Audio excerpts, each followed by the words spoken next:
Hi everybody, it's Carrie. I know I look different because my hair is down in this video. But guys, I want to add a disclaimer before, if you guys are watching this, you've already seen the title of this video, so you know what this video is about. I would want to put a disclaimer, everything I'm telling you in this story is true. This is a story time about how I found out I was hypoglycemic, or how my family found out I was hypoglycemic. Now guys, a little backstory. Hypoglycemia, I have hypo. I'm not hyper. To my knowledge, I'm hypo. Which means I had to be diabetic first. My blood sugar drops low a lot of the time. Now guys, which means I was a diabetic originally. Now guys, to understand this, you would have to know that I was born 1 pound 12 ounce. I'm not kidding. You guys seen my other video where I discuss my life and I talk about that. I was born 1 pound 12 ounce, 3 months premature. I was on a breathing and feeding tube. That actually hurt my eye. My breathing and feeding tube got shoved in my eye. But anyway, guys, when I was an infant, you're also a month old or so. Guys, for the record, I stayed in the hospital until I was almost 3 months old because I was too little to come home.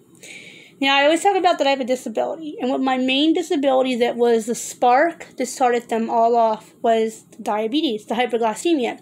Now, guys, when I was little, I needed a blood transfusion, and the doctors figured this would occur, so I'm assuming they were testing family members to see who was the closest to my blood type. Now, my actual biological uncle, even back then, the one who's fine, he lives in Texas. But my uncle also has diabetes as well. So who knows, maybe I did get it naturally, but my uncle has type 1 diabetes that lives in Texas. But anyway, guys, so they knew that they knew then they probably couldn't use Uncle Joe's blood. Uncle Joe, they couldn't use his blood. Anyway, guys, so when they were looking for a blood donor, it would either be one, my father, because I'm almost a dead striking match to him, or my Uncle Ralph, who was healthy, with healthy blood. Now, guys, you know later on that my uncle did develop cancer, but that's a different story. So anyway, guys, I wanted to shine a light on people who get blood transfusions. Now, guys, Elizabeth Glaser, I'm sorry if I'm pronouncing that wrong, the actress, actually no, her husband was an actor, she wasn't, guys, but she runs the AIDS foundations and stuff before she passed away. Guys, in my opinion, she is an angel, because she shined light on people with AIDS and other things who've gotten things on blood transfusions and stuff. She shined light on AIDS, which is something else you can get. I knew someone who got AIDS in a blood transfusion as well, but we're not talking about that because this is about my story today. Anyway, guys, when I was very little, they needed to give me a blood transfusion fast.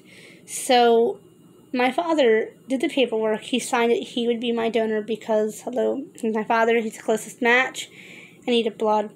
Now, guys, unfortunately, I didn't get my father. We don't think I got my father's blood, guys, because I was tested for diabetes before the blood transfusion. I was negative.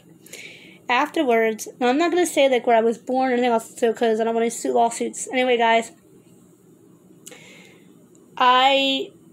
we didn't know I had hyperglycemia for 3 years until I decided that, my parents decided to take you to school and stuff, because for school stuff, I needed a shot to go to school. Anyway, so my parents got me the shot. My brother also, by the way, got the same needle and had a seizure as well. But that's a story for a different day, and that's not, I'm not happy here because this isn't about Derek. Anyway, guys, I got the needle, and they didn't expect anything. What's 2 kids to get a needle and have issues? Anyway, guys, I went over at doors and played with my best friend at the time, Crystal and Kiera, my 2 best friends, and their mom, who used to affectionately call Aunt Janet, because she was kind and loving to me. She said she loved me like a third daughter. Anyway, guys, I came home with my Courtney doll, and Eddie and Courtney, I can clearly still remember this. Anyway, guys, I went to bed. Everything was fine. I woke up. It was breakfast time. I wanted an egg sandwich. My dad was back working his big truck. My dad used to have this huge truck back in the day. So Daddy said, okay, honey, when I'm done with that, I'll make you an egg sandwich. I'll make everybody some breakfast. My father's always been a cook in the family. Anyway, guys, by the time my dad went to wash his hands and just take a quick shower, because, hello, that was, don't make people sleep with dirty hands. Anyway, guys, so he did. And he came in with my sandwich and said, it's time for her to eat. And my brother, he knew something was wrong, guys. He came, right over and was like, Mommy, something's wrong with Carrie Ann. Something's wrong. I think she's stiff. My mom was like, what? She's stiff? Oh, come on, Derek. Whatever, right? Don't, come on. And then she went to check me, guys. I'm looking over at my Addie doll. That's why I'm distracted. Anyway, guys, sure enough, I was stiff to board. My parents didn't hesitate. They knew it. My brother, the quicker we got to the emergency room, the faster. Anyway, guys, my mom took me in. She didn't even bother calling for ambulance. She took me in. Guys, I was 3 years old at the time. They built all kinds of machines. I did coat. And the doctors who worked on me resuscitated me. Now, guys, I slipped into a coma from the seizure. I died 2 more times in this coma. I died once in a seizure and twice in a coma. Anyway, guys, they thought my parents had poisoned me. By the way, I don't know if you guys out there who don't have children don't know, is it when they suspect something's wrong with the kid, they tear that family up. They go through everything. They interview everybody. They interviewed anybody who had anything to do with me, from my best friend's mother to my aunt to my aunt and uncle, anybody who had anything to do with me. They couldn't find anything that could have caused it. They thought maybe someone had poisoned me with nail polish. Now, guys, mother like daughter. I don't paint my nails. Where the heck would I got nail polish from? They accused my mother. They were going to lock her up. Now, guys, my mother was not abusive. My mother never would have fed me nail polish. That's bull crap. That's just bull.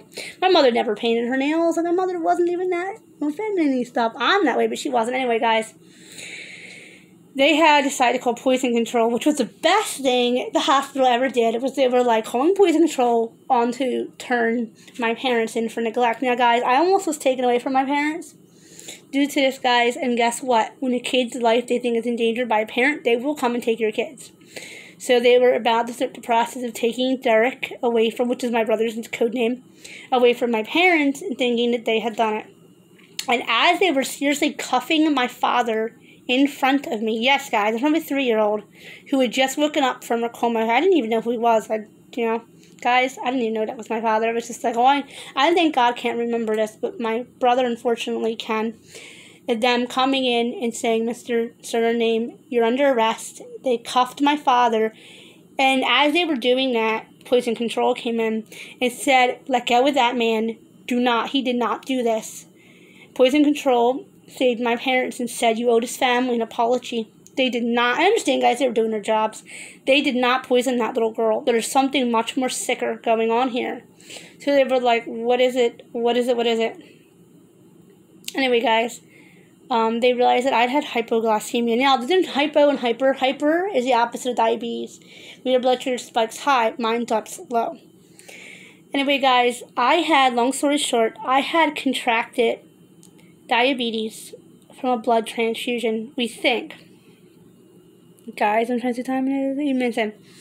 Anyway, guys, so during that course, my mom had called my best friend's mother over and said, Janet, I need you to come here. It's serious. It's Carrie Ann. So my best friend, by the way, guys, she stayed by my side the whole time. My 2 best friends, they stayed by my side the whole time. They didn't leave me. Though my friend's father had recently died from brain cancer, which is awful. So his medicine was still in the house, and my best friend's mother had a lock and key on it. So my mom had begun asking her, Miss Janet, we want to give you the heads up. Which, by the way, she's not the same Miss Janet we talked to now. She's a different lady, but she said, Janet, I'm giving you a heads up. The doctors, they want to talk to you. They think Carrie Ann got into John's medicine, and she bust out crying to my mother and said, I didn't do it. Michelle, you think I did this? She said, I love Carrie Ann like a third daughter. I never would have done this. I would protect that girl with my life. Anyway, guys, that was bull crap. I didn't get into my best friend's father's medicine. Anything to cover with those low life thing I did. Anyway,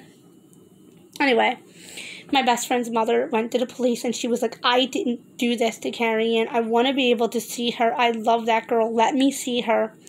Anyway, they cleared her. Aunt Janet didn't do it, and she was allowed to come in and visit me with my best friends, and my best friend, like I said, stayed by my side. Anyway, guys, my parents did not feed me anything. My parents were not cruel, vindictive monsters that would feed a special child who they had to go through other courses to keep me alive due to my prematurity that was born so early. So, guys, this story is getting a little long, but I'll tell you guys, this is How, also, guys, like I said, I did die in the coma. That is probably why I probably brain damage, guys. I died 3 times. They said the power of 3 is strong. So, obviously, you guys, God wants me on this earth for a reason, because I've had plenty near-death experiences, and I did actually die 3 times. So, but I'm here today, and that's probably why some people mistake me to be mentally slow or off, but they don't realize that's just probably recompression from my coma. I'm actually not mentally challenged. I do have other disabilities as well that were brought on from the coma. But I'm making this video much too long, guys. But I just wanted to let you guys know that is my main disability, is I have hypoglycemia, and I probably have brain damage from my coma. But I'm here today, guys, and that's all that matters. And I still talk. Once in a great while. I've heard from my old best friend since I was like 20. But her family was warm. They were kind. They came by, and they came by the hospital to visit me. If you guys want to hear my experiences on life in a coma, because I do remember some of it, I was 3, but it'll be 26 years in April. But if you guys want to hear more about that, I'm willing to make that kind of video. If you guys want to hear about my experiences. But until the next uploaded video, remember, I love you guys all. Like, comment, share, subscribe, and please keep your comments polite, because this is serious, and this was a serious true story. And I was almost taken away from my parents as well from this, and so was my brother almost. So that's why this is very serious talk. But until my next uploaded video, love you all. Bye, guys.